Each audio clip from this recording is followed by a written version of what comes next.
ನಾಳೆ ಮೋಸ್ಟ್ಲಿ ಪ್ರಮುಖ ದಿನ ರಾಜ್ಯದ ಮಟ್ಟಿಗೆ. ಕಾರಣ 3 ಬೈ ಎಲೆಕ್ಷನ್ಗೆ ಸಂಬಂಧಪಟ್ಟಂತೆ ಫಲಿತಾಂಶ ಹೊರಬೀಳುತ್ತೆ. 3 ಪಕ್ಷಗಳಲ್ಲೂ ಕೂಡ ರಾಜಕೀಯ ಚಟುವಟಿಕೆಗಳು ಗರಿಗೆದರಿದೆ.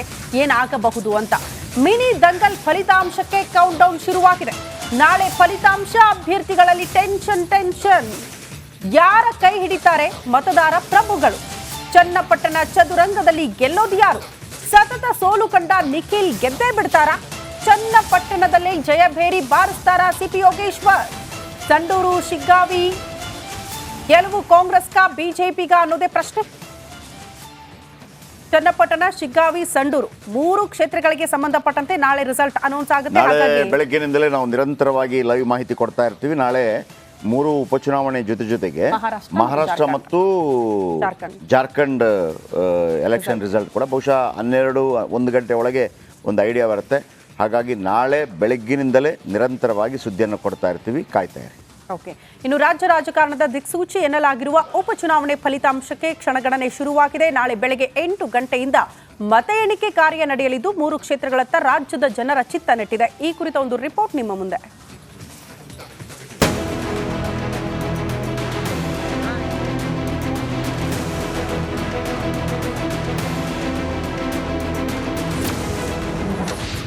ನಾಳೆ ಉಪಚುನಾವಣೆ ಫಲಿತಾಂಶ ಪ್ರಕಟ.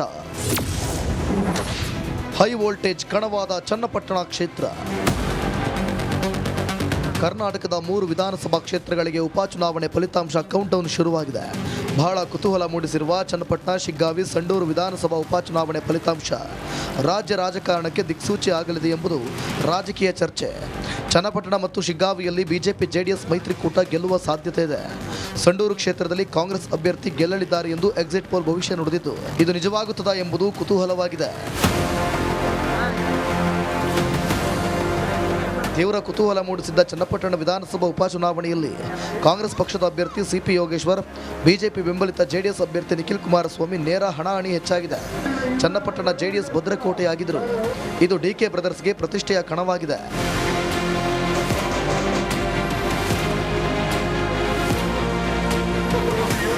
ಶಿಗ್ಗಾವಿಯಲ್ಲಿ ಈ ಬಾರಿ ಮಾಜಿ ಸಿಎಂ ಬಸವರಾಜ ಬೊಮ್ಮಾಯಿ ಮಗ ಭರತ್ ಬೊಮ್ಮಾಯಿ ಬಿಜೆಪಿ ಅಭ್ಯರ್ಥಿಯಾಗಿ ಸ್ಪರ್ಧಿಸಿದ್ದು, ಕಾಂಗ್ರೆಸ್ ಅಭ್ಯರ್ಥಿಯಾಗಿ ಯಾಸಿರ್ ಅಹಮದ್ ಖಾನ್ ಪಠಾಣ್ ಸ್ಪರ್ಧೆ ಮಾಡಿದ್ದು, ಮುಸ್ಲಿಮರ ಪ್ರಾಬಲ್ಯವಿರುವ ಈ ಕ್ಷೇತ್ರದಲ್ಲಿ ಲಿಂಗಾಯತರ ಮತಗಳು ನಿರ್ಣಾಯಕವಾಗಿವೆ. ಈ ಬಾರಿ ಇಲ್ಲಿನ ಮತದಾರರು ಯಾರ ಪರ ಒಲವಿದೆ ಎಂಬುದನ್ನು ಕಾದು ನೋಡಬೇಕಾಗಿದೆ.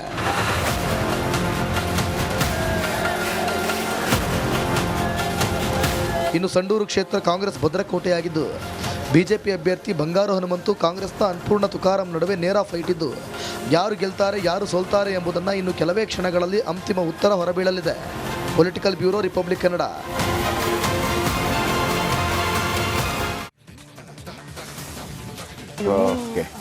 ರಿಪೋರ್ಟರ್ಗಳು ಲೈವ್ ಇದ್ದಾರೆ. 3 ಕ್ಷೇತ್ರಗಳಿಗೆ ಸಂಬಂಧಪಟ್ಟಂತೆ ಒಂದ್ ಕಡೆ ಚನ್ನಪಟ್ಟಣದ ಬಗ್ಗೆ ಮಾಹಿತಿ ಕೊಡೋದಕ್ಕೆ ಸುರೇಶ್ ನೇರ ಸಂಪರ್ಕದಲ್ಲಿದ್ದಾರೆ. ಮತ್ತೊಂದು ಕಡೆ ಸಂಡೂರು ಬೈ ಎಲೆಕ್ಷನ್ಗೆ ಸಂಬಂಧಪಟ್ಟಂತೆ ಮಾಹಿತಿ ಕೊಡೋದಕ್ಕೆ ರೇಣುಕಾರಾಧ್ಯ ಇದ್ದಾರೆ. ಶಿಗ್ಗಾವಿ ಬಗ್ಗೆ ಮಾಹಿತಿ ಕೊಡೋದಕ್ಕೆ ಮಾರುತಿ ಇದ್ದಾರೆ. ಮೊದಲೇದಾಗಿ ಚನ್ನಪಟ್ಟಣ. ಓಕೆ, ನಿಖಿಲ್ಗೆ ಮಾಡು ಇಲ್ಲವೇ ಮಾಡಿ ಏನಾಗುತ್ತೆ ಅಂತ ಕ್ಯೂರಿಯಾಸಿಟಿ ನನಗೆ. ಯಾರು ಸೋತರೂ ಹ್ಯಾಟ್ರಿಕ್. ಹೌದು. ಓಕೆ, ಏನಾಗಬಹುದು ಚನ್ನಪಟ್ಟಣದಲ್ಲಿ ಅಂತ ರೇಣುಕಾರಾಧ್ಯ, ಸಾರಿ ಸುರೇಶ್.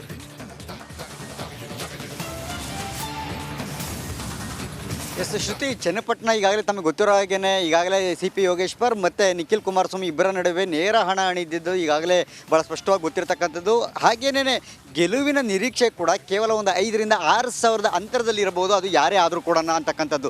ಜೊತೆಗೆ ಒಂದು 2 ಹೋಬಳಿಗಳು ಏನು ಚನ್ನಪಟ್ಟಣ ಕ್ಷೇತ್ರದಲ್ಲಿ ಒಂದು 2 ಹೋಬಳಿಗಳು, ಅಲ್ಲಿ ಒಕ್ಕಲಿಗ ಮತಗಳು ಏನಿದೆ, ಆ ಒಕ್ಕಲಿಗ ಮತಗಳು 2 ಹೋಬಳಿಯಲ್ಲಿ ಲೆಕ್ಕಾಚಾರ ಈಗ ಹಾಕಿರುವಂಥ ಪ್ರಕಾರ ಯಾರ ಪರ ಬಿದ್ದಿರುತ್ತೆ, ಯಾರ ಪರ ಒಕ್ಕಲಿಗರು ಅಲ್ಲಿ ಒಲಿದಿರ್ತಾರೆ ಅನ್ನೋದು ಕೂಡ ಅದು ಈ ಪ್ಲಸ್ ಆಗ್ತಾ ಇರ್ತಕ್ಕಂಥದ್ದು. ಅಂದರೆ ಅಲ್ಲಿ ಗೆಲುವಿನ ಒಂದು ನಿರೀಕ್ಷೆ ಇಟ್ಕೊಂಡಿರ್ತಕ್ಕಂಥದ್ದು 2 ಪಕ್ಷಗಳ ನಾಯಕರು ಕೂಡ. ಯಾಕೆಂತಂದರೆ ಈಗಾಗಲೇ ಸಿಪಿ ಯೋಗೇಶ್ವರ್ ಅವರು ಕೂಡ ಮುಖ್ಯಮಂತ್ರಿ ಅವರಿಗೆ ಮಾಹಿತಿಯನ್ನು ಕೊಟ್ಟಿರೋ ಪ್ರಕಾರ ನಾನು ಸುಮಾರು 17,000-14,000 ಅಂತರದಲ್ಲಿ ನಾನು ಗೆಲ್ತೇನೆ ಅಂತಕ್ಕಂಥ ಒಂದು ಮಾಹಿತಿಯನ್ನು ಅವ್ರು ಕೊಟ್ಟಿದ್ದಾರೆ. ಜೊತೆಗೆ JDS ನಾಯಕರ ಲೆಕ್ಕಾಚಾರ ಕೂಡ ಭಾಳ ಬಲವಾಗಿರ್ತಕ್ಕಂಥದ್ದು. ಯಾಕೆಂದರೆ ಅವರು ಕೂಡ ಸುಮಾರು 8,000-10,000 ಅಂತರದಲ್ಲಿ ನಿಖಿಲ್ ಕುಮಾರಸ್ವಾಮಿ ಗೆದ್ದೇ ಗೆಲ್ತಾರೆ ಅಂತಕ್ಕಂಥ ಒಂದು ಲೆಕ್ಕಾಚಾರಗಳು ಅವರು JDSನ ಮುಖಂಡರು ಸ್ಥಳೀಯ ಲೆಕ್ಕಾಚಾರ ಎಲ್ಲವನ್ನು ಆಧರಿಸಿ ಅವರು ಕೂಡ ತಮ್ಮ ಪಕ್ಷದ ವರಿಷ್ಠರಿಗೆ ಕೊಟ್ಟಿರ್ತಕ್ಕಂಥದ್ದು. ಸೊ ಈ ಎಲ್ಲದರ ಮಧ್ಯೆ ನಾಳೆ ಇಷ್ಟೊತ್ತಿಗೆ ಸುಮಾರು 3-4ನೇ ಸುತ್ತಿನ ಒಂದು ಏನೋ ಕೌಂಟಿಂಗ್ ಶುರುವಾಗಿರ್ತದೆ, ಅಂದರೆ ಮತ ಎಣಿಕೆ ಶುರುವಾಗಿ ನಡೀತಾ ಇರ್ತದೆ. ಸೊ ಒಂದು ಕ್ಲಿಯರ್ ಪಿಕ್ಚರ್ ಸುಮಾರು ನಾಳೆ ಒಂದು 12 ಗಂಟೆ 1 ಗಂಟೆ ಸುಮಾರಿಗೆ ಒಂದು ಫೈನಲ್ ಅಂತ ಸಿಗುತ್ತೆ. ಯಾಕಂದರೆ ಕೊನೆಗೆ ಹಂತದವರೆಗೂ ಕೂಡ ಇಬ್ಬರೇ ಕೂಡ ಕಣದಲ್ಲಿರೋದ್ರಿಂದ, ಅಂದರೆ ಭಾಳ ಜಿದ್ದಿನ ಒಂದು ಫೈಟ್ ಇರೋದ್ರಿಂದ ಇಬ್ಬರು ಕೂಡ ಸಮಬಲ ಸಾಧಿಸುವಂತಹ ಸಾಧ್ಯತೆಗಳು ಭಾಳ ದಟ್ಟವಾಗಿರ್ತಕ್ಕಂಥದ್ದು ಕೊನೆಯ ಕ್ಷಣದವರೆಗೂ ಕೂಡ. ಬಹುತೇಕ ಲಾಸ್ಟು ಅಂದರೆ ಕೊನೆಯ ಒಂದು 2-3 ಸುತ್ತಿನಲ್ಲಿ ಒಂದಷ್ಟು ಮತಗಳು ವೇರಿ ಆಗುವಂತಹ ಸಾಧ್ಯತೆಗಳಿರ್ತಕ್ಕಂಥದ್ದು. ಒಟ್ಟಾರೆಯಾಗಿ ಚನ್ನಪಟ್ಟಣ ಮಾತ್ರ ಇಡೀ ರಾಜ್ಯ ಅಷ್ಟೇ ಅಲ್ಲ, ಇಡೀ ರಾಜ್ಯದಲ್ಲೇ ದೇಶದಲ್ಲೇ ಒಂದು ರೀತಿಯಲ್ಲಿ ಕೇಂದ್ರ ಬಿಂದುವಾಗಿದ್ದಕ್ಕಂಥದ್ದು. ಯಾಕೆಂತಂದರೆ ಟಿಕೆಟ್ ಫೈಟ್ನಲ್ಲೂ ಕೂಡ ದೊಡ್ಡ ಮಟ್ಟದಲ್ಲಿ ಟಿಕೆಟ್ ಫೈಟನ್ನು ಎದುರಿಸಿದ್ದಂಥದ್ದು ಚನ್ನಪಟ್ಟಣ ಕ್ಷೇತ್ರ. ಅದೇ ರೀತಿಯಾಗಿ CP ಯೋಗೇಶ್ವರ್ ಅವರು ಕೂಡ ಈಗ ಪಕ್ಷವನ್ನು ಬಿಟ್ಟು ಈಗ ಕಾಂಗ್ರೆಸ್ಸನ್ನು ಹಿಡಿದಿರ್ತಕ್ಕಂಥ ಅವರು ಕೂಡ ಸವಾಲಾಗಿರ್ತಕ್ಕಂಥ ಒಂದು ಕಡೆ ಕ್ಷೇತ್ರವನ್ನು ನೋಡೋಣ ಏನಾಗುತ್ತೆ, ನಾಳೆಗೆ ಫಲಿತಾಂಶ ಹೊರಬೀಳುತ್ತೆ. ಮತ್ತೊಂದು ಕಡೆ ಸಂಡೂರು ಕೂಡ ಬಹಳ ಕುತೂಹಲದ ಕಣವಾಗಿದೆ. ಆ ಬಗ್ಗೆ ಮಾಹಿತಿ ಪಡ್ಕೊಳ್ಳೋಣ. ರೇಣುಕಾರಾಧ್ಯ 4 ಬಾರಿ ಗೆದ್ದಿದ್ರು ತುಕಾರಾಮ್ ಅವರು, ಲೋಕಸಭೆ ಚುನಾವಣೆ ಸ್ಪರ್ಧೆ ಮಾಡಿ ಸಂಸದರಾದ್ರು. ಈಗ ಅವರ ಪತ್ನಿಯನ್ನ ಗೆಲ್ಲಿಸ್ಕೊಂಡು ಬರೋಲ್ಲಿ ಯಶಸ್ವಿ ಆಗ್ತಾರಾ ಅನ್ನೋದು ಒಂದು ಪ್ರಶ್ನೆ.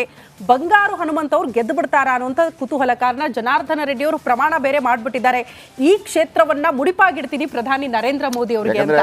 ಅವರು ಆಲ್ರೆಡಿ ಹಿಂದೆ ಎಲ್ಲಿಂದ ಸ್ಪರ್ಧೆ ಮಾಡಿದ್ರು, ಅಲ್ಲೂ ಕೂಡ ಅಷ್ಟೇ ಅವರು ಬೇರೆನೇ ಪಾರ್ಟಿ ಮಾಡಿಕೊಂಡು ಒಬ್ಬರೇ ಅಲ್ಲಿ ಏಕಾಂಗಿಯಾಗಿ ಹೋರಾಟ ಮಾಡಿಕೊಂಡು ಗೆದ್ದು ಬಂದಿದ್ರು.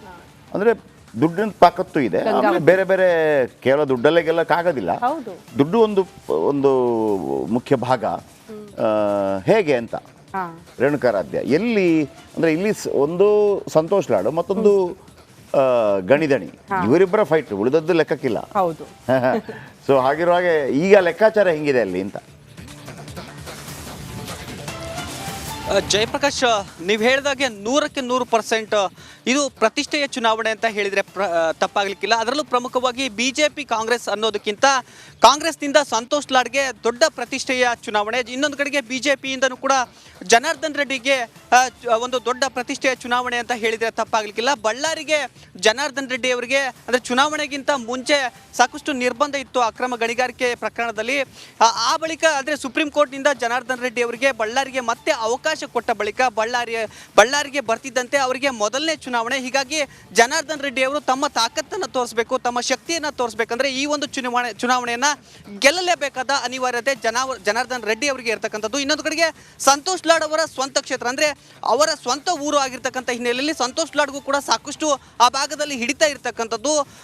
ಹಲವಾರು ವರ್ಷಗಳಿಂದ ಕಾಂಗ್ರೆಸ್ನ ಭದ್ರಕೋಟೆ ಅಂತ ಸಂಡೂರು ಹೆಸರುವಾಸಿಯಾಗಿದೆ. 2008ರಿಂದನೂ ಕೂಡ ಕಾಂಗ್ರೆಸ್ ಇಲ್ಲಿಯವರೆಗೂ ಒಂದು ಬಾರಿಯೂ ಸೋತಿಲ್ಲ. ಅಂದರೆ ಚುನಾವಣೆ ಇತಿಹಾಸದಲ್ಲಿ BJP ಸಂಡೂರಿನಲ್ಲಿ ಗೆದ್ದೇ ಇಲ್ಲ. ಹೀಗಾಗಿ ಆ ಭಾಗದಲ್ಲಿ ಅಂದರೆ ಸಂಡೂರಿನಲ್ಲಿ ಗೆಲ್ಲೇಬೇಕು ಅನ್ನುವ ನಿಟ್ಟಿನಲ್ಲಿ ಕಾಂಗ್ರೆಸ್ ಒಂದು ರೀತಿಯ ಪಣವನ್ನು ತೊಟ್ಟಿರ್ತಕ್ಕಂಥದ್ದು. ಹೀಗಾಗಿ ಸಿದ್ದರಾಮಯ್ಯನವರನ್ನ ಕೂಡ ಕರೆಸಿ 3 ದಿನಗಳ ಕಾಲ ಪ್ರಚಾರವನ್ನು ಸಂಡೂರಿನಲ್ಲಿ ಕಾಂಗ್ರೆಸ್ ನಡೆಸಿತ್ತು. ಈ ಕಡೆಗೆ ವಿಜಯೇಂದ್ರ ಅವರು ಕೂಡ ಬಂದು BJPಯ ಪರ ಪ್ರಚಾರವನ್ನು ಮಾಡಿದ್ರು ಕೂಡ ಇಬ್ಬರು ಕೂಡ ಸಾಕಷ್ಟು ಆರೋಪ ಪ್ರತ್ಯಾರೋಪಗಳನ್ನು ಮಾಡಿದ್ರು.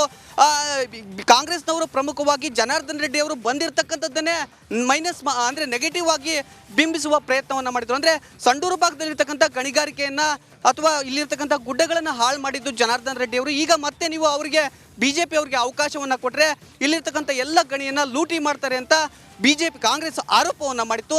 ಇದಕ್ಕೆ ಪ್ರತ್ಯುತ್ತರವಾಗಿ BJPಯು ಕೂಡ ಮೂಡ ಹಗರಣ ಜೊತೆಗೆ ST ನಿಗಮ, ಜಯಪ್ರಕಾಶ್ ಈಗಾಗಲೇ ಗೊತ್ತಿರುವಂತೆ ST ನಿಗಮದ ಹಣವನ್ನು ಬಳ್ಳಾರಿ ಲೋಕಸಭಾ ಚುನಾವಣೆಯಲ್ಲಿ ಬಳಕೆ ಮಾಡಿದ್ರು ಅನ್ನುವ ಒಂದು ಗಂಭೀರವಾದ ಆರೋಪ ಇದೆ.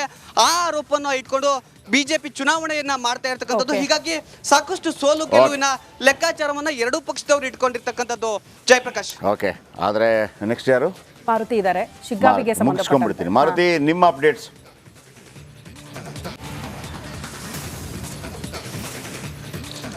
ಜಯಪ್ರಕಾಶ್ ಶೆಟ್ಟಿ, ಕಳೆದ 1 ತಿಂಗಳಿಂದ ಸಾಕಷ್ಟು ಗೊಂದಲಮಯವಾಗಿತ್ತು. ಚುನಾವಣೆ ಪ್ರಾರಂಭಕ್ಕಿಂತ ಮುಂಚಿಂದಲೂ ಕೂಡ ಟಿಕೆಟ್ಗಾಗಿ ಫೈಟ್ ನಡೆಯಿತು. ಒಂದು ಕಡೆ ಅಜಯ್ ಪ್ರಕಾಶ್ ಟಿಕೆಟಿನ ಆಕಾಂಕ್ಷಿಯಾಗಿದ್ದರು. ಕಾಂಗ್ರೆಸ್ನಲ್ಲಿ ಸುರಿಮಳೆನೇ ಇತ್ತು, ಒಂದು ಬಾಲವೇ ಇತ್ತು, ನಮಗೆ ಬೇಕು ಟಿಕೆಟ್, ನಿಮಗೆ ಬೇಕು ಟಿಕೆಟ್ ಅನ್ನೋ ವ್ಯವಸ್ಥೆಯಲ್ಲಿ.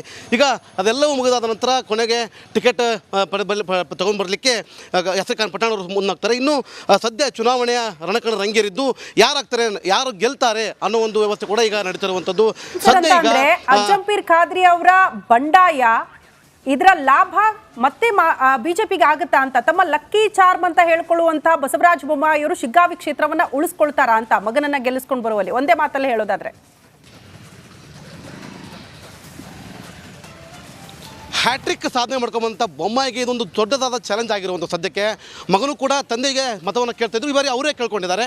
ಕಾದ್ರಿಗೆ ಒಂದು ಕಡೆ ಕೆಲಸ ಮಾಡಿದ್ರೆ ಹೆಸರುಖಾನ್ ಪಠಾಣ್ಗೆ ಖಂಡಿತವರು ಜೈಬೇರೆ ಸಿಗುತ್ತೆ ಅಂತ ಒಂದು ಮಾತುಗಳು ನಡೀತಾ ಇರುವಂಥದ್ದು. ಇನ್ನೂ ಏನಾದರೂ ಪಠಾಣ್ ಪರವಾಗಿ ಕೆಲಸ ಮಾಡಿಲ್ಲ ಅಂತಂದ್ರೆ ಬೊಮ್ಮಾಯಿ ಮಗನ ಗೆಲುವು ನಿಶ್ಚಿತ ಅಂತೇಳಿ ಜನರು ಮಾತಾಡ್ಕೊಳ್ತಿರುವಂಥದ್ದು. ಬಾಜಿ ಕಟ್ಟೋದಾಗಿರ್ಬೋದು, ಸ್ಟೇಟ್ಗಳಾಗಿರ್ಬೋದು. Yes, thank you.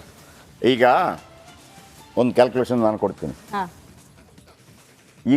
ಈಗ ನೆನ್ನೆ ಇದು ಬಂತಲ್ವಾ, ಯಾವುದು ಎಕ್ಸಿಟ್ ಪೋಲ್ ಬಂತು. ಎಕ್ಸಿಟ್ ಪೋಲ್ ಪ್ರಕಾರ ಶಿಗ್ಗಾಂವಿಯಲ್ಲಿ ಬಿಜೆಪಿ ಗೆಲ್ಲುತ್ತೆ, ಸಂಡೂರಲ್ಲಿ ಕಾಂಗ್ರೆಸ್ ಗೆಲ್ಲುತ್ತೆ, ಆಮೇಲೆ ಚನ್ನಪಟ್ಟಣದಲ್ಲಿ ನಿಖಿಲ್ ಕುಮಾರಸ್ವಾಮಿ ಗೆಲ್ತಾರೆ ಅಂತ ಇದೆ. ಆದರೆ ಜನಮಾನಸದಲ್ಲಿ ಏನಿದೆ ಅಂತ ಒಂದು ಹೇಳ್ಬಿಡ್ತೀನಿ. ಜನಮಾನಸದಲ್ಲಿ ಶಿಗ್ಗಾಂವಿಯಲ್ಲಿ ಬಿಜೆಪಿ ಗೆಲ್ಲುತ್ತೆ, ಆಮೇಲೆ ಸಂಡೂರಲ್ಲಿ ಕಾಂಗ್ರೆಸ್ ಗೆಲ್ಲುತ್ತೆ. ಇಲ್ಲಿ ಚನ್ನಪಟ್ಟಣದಲ್ಲಿ ಇನ್ನೂ ಕೂಡ ಒಂದು ಕ್ಯೂರಿಯಾಸಿಟಿ ಇದೆ. ಜನಕ್ಕಿನ್ನೂ ಅದನ್ನ ಅಂದಾಜು ಮಾಡಕ್ಕೆ ಆಗ್ತಾ ಇಲ್ಲ. ಅದು ಅಂದರೆ ಇದು ಸಿ ಪಿ ಯೋಗೇಶ್ವರ್ ಮತ್ತು ಇವರ ಕ್ಯಾಲ್ಕುಲೇಷನ್ನು, ನಂಬರು, ಮತ್ತೊಂದು ದೇವೇಗೌಡರು ಪ್ರತಿಷ್ಠೆ, ಆಮೇಲೆ ಜಮೀರ್ ಅಹ್ಮದ್ ಖಾನ್. ಎಷ್ಟೇ ಒಪಿನಿಯನ್ ಪೋಲ್ ಬಂದಿರ್ಬೋದು, ಕಳೆದ ಬಾರಿ 2024 ಲೋಕಸಭಾ ಚುನಾವಣೆ ಬಂತಲ್ಲ, ಒಂದೇ ಒಂದು ಒಪಿನಿಯನ್ ಪೋಲ್ ಕರೆಕ್ಟ್ ಆಗಲಿಲ್ಲ. ಆಮೇಲೆ ಕರ್ನಾಟಕದ್ದು ಹಾಗೆ ಇತ್ತು. ಬಟ್ ಸಟ್ಟಾ ಬಜಾರ್ ಅಂತಿದೆ. ಸಟ್ಟಾ ಬಜಾರ್ ಅಂತಂದರೆ ಈ ಹೆಂಗೆ ಅದೊಂಥರ ಏನಂತೀರಿ, ಬ್ಲ್ಯಾಕ್ ಮಾರ್ಕೆಟ್ ಇದ್ದಂಗೆ ಸಟ್ಟಾ ಬಜಾರ್ ಅದೊಂಥರ. ಈ ನಾವು ಹೇಳ್ತೀವಲ್ವಾ, ಇದು ಕಟ್ಟಿದ್ರು, ಎರಡೆರಡು ಲಾರಿ ಕಟ್ಟಿದ್ರು, ಮತ್ತೊಂದು ಕಟ್ಟಿದ್ರು, ಬೆಟ್ಟಿಂಗ್ ದಂಧೆ ಥರ. ಕೋಲ್ಕತ್ತಾ ಸಟ್ಟಾ ಬಜಾರ್ ಅಂತಿದೆ, ಭೋಪಾಲ್ ಸಟ್ಟಾ ಬಜಾರ್ ಅಂತಿದೆ, ಹೈದ್ರಾಬಾದ್ ಸಟ್ಟಾ ಬಜಾರ್ ಅಂತಿದೆ, ಗುಜರಾತ್ ಸಟ್ಟಾ ಬಜಾರ್ ಅಂತಿದೆ. ಆ ಎಲ್ಲ ಸಟ್ಟ ಬಜಾರ್ಗಳು ಕೂಡ ಕಳೆದ ಲೋಕಸಭಾ ಚುನಾವಣೆ ನೆನಪಿಟ್ಕೋಬೇಕು. ಎಲ್ಲ ಇದು ಇತ್ತಲ್ಲ, ಒಪಿನಿಯನ್ ಪೋಲ್ಗಳು 300, 350, 400, 14, 19ಕ್ಕಿಂತ 400 ಪಾರ್. ಒಂದೇ ಒಂದು ಸಟ್ಟ ಬಜಾರು 270ಕ್ಕಿಂತ ಮೇಲೆ ಹೋಗಲೇ ಇಲ್ಲ ಬಿಜೆಪಿಗೆ. 270ಕ್ಕಿಂತ, ಅದು ಎಷ್ಟು 230ರಿಂದ ಶುರುವಾಗಿದೆ, 270 ಬಿಜೆಪಿ ಕೊಟ್ಟಿದ್ದು. ಬಿಜೆಪಿ ಕೊನೆಗೆ 240ಕ್ಕೆ 40 ಬಂದು ನಿಲ್ತು. ಹಾಗೆಯೇ ಕಾಂಗ್ರೆಸ್ಗೂ ಅಷ್ಟೇ. ಕರ್ನಾಟಕದ ಚುನಾವಣೆಯಲ್ಲಿ ಯಾರು ಏನೆಲ್ಲ ಮಾತಾಡಿದ್ರು, ಸಟ್ಟಾ ಬಜಾರ್ ಏನು ಹೇಳ್ತು ಅಂದರೆ ಕಾಂಗ್ರೆಸ್ 137 ಬರುತ್ತೆ ಅಂತ ಹೇಳ್ತು. ಹಾಗೇನೆ ಬಂದು ನಿಲ್ತು. ಸೊ ಹಾಗಾಗಿ ಒಪಿನಿಯನ್ ಪೋಲ್ ಹೇಳೋರೆಲ್ಲ ಸೈಲೆಂಟ್ ಆಗಿಬಿಟ್ಟಿದ್ದಾರೆ, ಇನ್ಕ್ಲೂಡಿಂಗ್ ನಾವು ಕೂಡ. ಅಂದರೆ ನಿಮಗೆ ಅದರ ಅರ್ಥ ಏನು ಅಂತಂದರೆ, ನಾನು ಇದರ ಮೂಲ ಉದ್ದೇಶ, ಜನಗಳು ಎಲ್ಲವನ್ನು ಕೂಡ ಮಾನ್ಯ ಮಾಡ್ತಾರೆ. ನಾವು ಏನೋ 4 ಪ್ರಶ್ನೆಗಳು, ನಾವು ನಿಮ್ಮಲ್ಲಿ 4 ಪ್ರಶ್ನೆಗಳನ್ನ ಕೇಳ್ತಾ ಇದ್ದೀವಿ, ಈ ಪ್ರಶ್ನೆಗಳಿಗೆ ಉತ್ತರ ಕೊಡಿ ಅಂತಂದರೆ, ಹೋಗಲಿ ಇದು ನಮ್ಮ ಪ್ರಶ್ನೆ ಅಂತ ಅಂದ್ಬಿಟ್ಟು ಅವರು ಸರಿಯಾದ ಉತ್ತರ ಕೊಟ್ಟಿರ್ತಾರೆ. ಸೊ ಆ ರಿಸಲ್ಟ್ ಬಂದಿರುತ್ತೆ. ಚನ್ನಪಟ್ಟಣ ಮಾತ್ರ ಭಾಳ ಕ್ಯೂರಿಯಾಸಿಟಿ ಇದೆ, ಈಗಲೂ ಭಾಳ ಬೆಟ್ಟಿಂಗ್ ನಡೀತಾ ಇದೆ ಮುಂದೆ.